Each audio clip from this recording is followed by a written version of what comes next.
Sinampahan ng reklamong tax evasion ng BIR ang mga dating DPWH engineer, sina Henry Alcantara, Bryce Hernandez at JP Mendoza. Ang kabuuang sinisingil sa kanila ng BIR, mahigit 1.5 bilyong piso. Nakatutok si Sandra Aguinaldo. Magagarang sasakyan, pagsusugal ng milyon-milyon sa kasino, mamahaling mga ari-arian. Ilan lamang yan sa naging basihan ng Bureau of Internal Revenue o BIR sa kanilang pagsasampa ng criminal complaint laban sa mga dating DPWH engineers na sina Henry Alcantara, Bryce Hernandez at JP Mendoza. Kabuuang 1.6 billion pesos ang sinisingil ng BIR matapos silipin ang kanilang financial transactions, property, business interest at iba pa. Nasa 900 million ang sinisingil nila kay Alcantara, halos 600 million pesos kay Hernandez at mahigit 180 million kay Mendoza.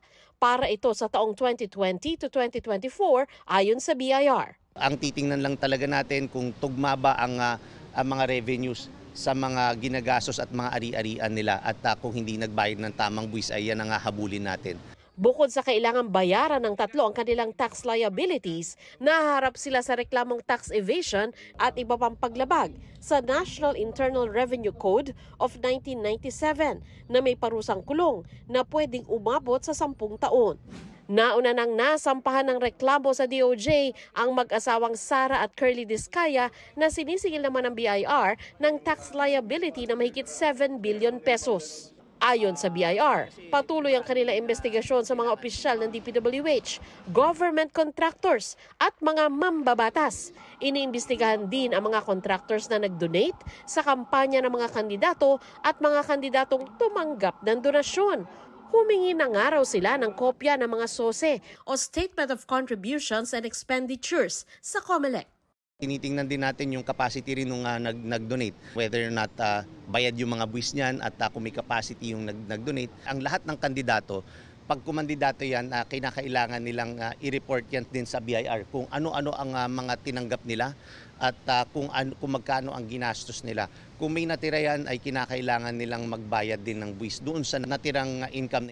Para sa GMA Integrated News, Sandra Aguinaldo, nakatutok 24 oras. Sinabi ng abogado ni na dating DPWH engineers Bryce Hernandez at JP Mendoza na hindi pa nila natatanggap ang kopya ng reklamo. Pag-aaralan daw nila ito at tiniyak na tutugon. Kabuuang 1.6 billion pesos ang sinisingil ng BIR kina Hernandez, Mendoza at Henry Alcantara matapos silipin ang kanilang financial transaction, property, mga business interest at iba pa.